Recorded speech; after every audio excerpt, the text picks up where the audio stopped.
Every weighted residual method shares a single objective: to minimize the residue, the calculated error, over a defined spatial domain. The standard approach to this problem is the collocation method, which operates as a point-based technique. Collocation enforces a rigid constraint, demanding that the error be exactly zero at specific pre-selected notes. However, it does not account for how that calculated error behaves in the spatial gaps between those points. This plot compares a smooth target curve against an approximate solution. The approximation perfectly intersects the target at the discrete notes. However, in the spaces between those points, the approximation wildly diverges from physical reality. Forcing the error to zero at arbitrary points creates a localized illusion of accuracy. It does not ensure that the model is accurate overall. The subdomain method provides an area-based alternative to this point-based evaluation. Instead of sampling the residue at specific coordinates, the subdomain approach evaluates the error across defined regional boundaries. Here, a continuous curve represents an error function. As the bounding bracket sweeps across a section, it illustrates the method's core axiom. Instead of forcing the residue to zero at a single point, we force the integral over this defined area to equal zero. By integrating, we simultaneously evaluate the entire continuous span of the error within that region. Averaging an entire area, rather than pinpointing a specific coordinate, changes how we measure and minimize mathematical inaccuracy. What physically happens when an integral of a non-zero function equates to zero? This Cartesian plane spans from x equals 3 to x equals 5. The oscillating curve, r of x, represents our residual error, crossing the x-axis multiple times. Across this specific span, the error function is clearly not zero at most individual points. The green, positively shaded areas represent mathematical overshoot, regions where our approximation is higher than the exact solution.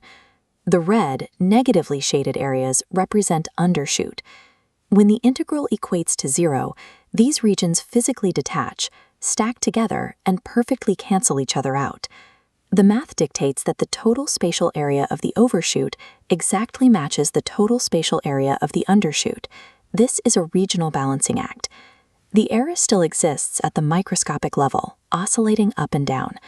The method enforces a strict boundary condition, where the local errors perfectly self-cancel across the entire domain.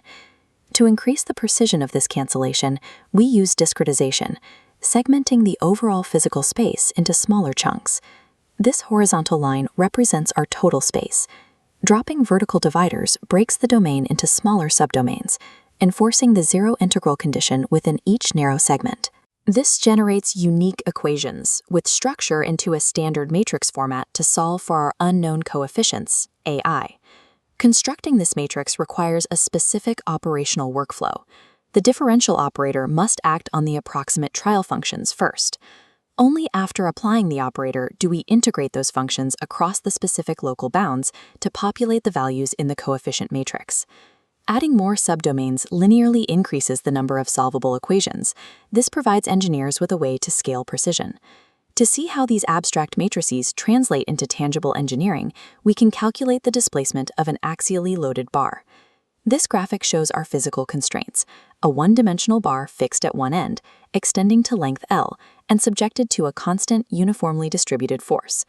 For this problem, we select a single-term sine wave function as our approximate solution. Because we are using only a single trial function, we are mathematically restricted to a single, overarching subdomain that spans the entire bar, from 0 to L.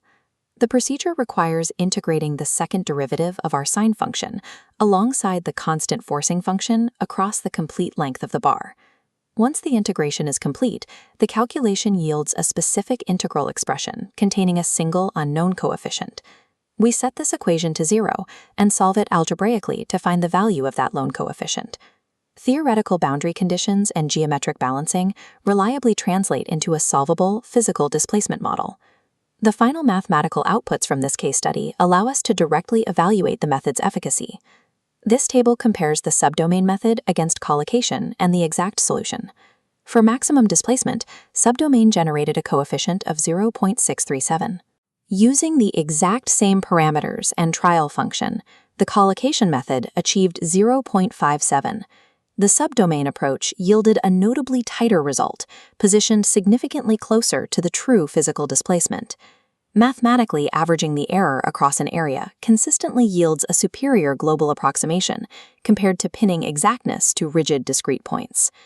However, we need to address a specific result in the second row of this table, the calculation for strain at the root of the bar. The subdomain calculation for root strain yields a coefficient of 1, perfectly matching the exact analytical solution. This numerical match is striking. It creates the impression that the method has achieved a level of precision that transcends simple approximation.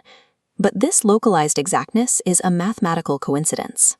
It is an accidental artifact dictated by our specific choice of a sine-wave Kreil function combined with a uniform load, not a guaranteed feature of the calculation. Weighted residual methods are, by their very mathematical definition, strictly approximate tools. The utility of the subdomain method lies in its robust, scalable global averaging. It does not rely on accidental moments of localized perfection.